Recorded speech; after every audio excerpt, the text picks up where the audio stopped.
స్కూల్స్లో కూడా సపోర్ట్ చేస్తూ ఉంటుంటారు. అవును సార్. ఏ స్కూలుకు వెళ్ళినా ప్రభుత్వ పాఠశాలలకి ఏదో ఒక మౌలిక సదుపాయం ఉండకపోయి ఉంటుంది. అది చూసినప్పుడు చాలా హృదయం ద్రవించిపోయేదన్నమాట. అభయ ఫౌండేషన్కి మీటింగ్ పిలిస్తే 20 మంది వచ్చారు.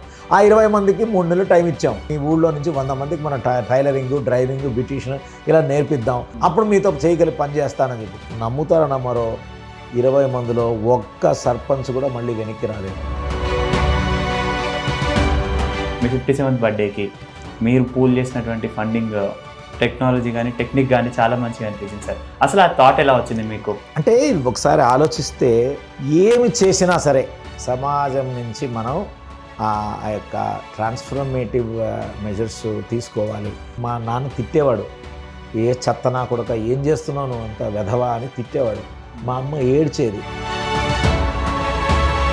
అందరూ అన్ని చోట్ల నిలబడరు. కాబట్టి నేను సమాజంలో ప్రతి క్షణము ఏం చేసినా 10 మందిని మనం దీంట్లో ఎట్లా ఇన్వాల్వ్ చేయొచ్చు. ముందడుగు వేద్దాము, కష్టాలే వచ్చినా కన్నీరే కార్చినా.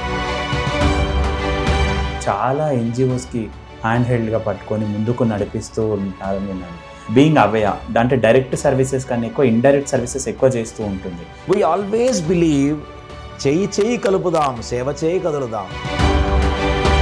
బతికిన నాళ్ళు 10 మందికి మంచి పని చేద్దాం.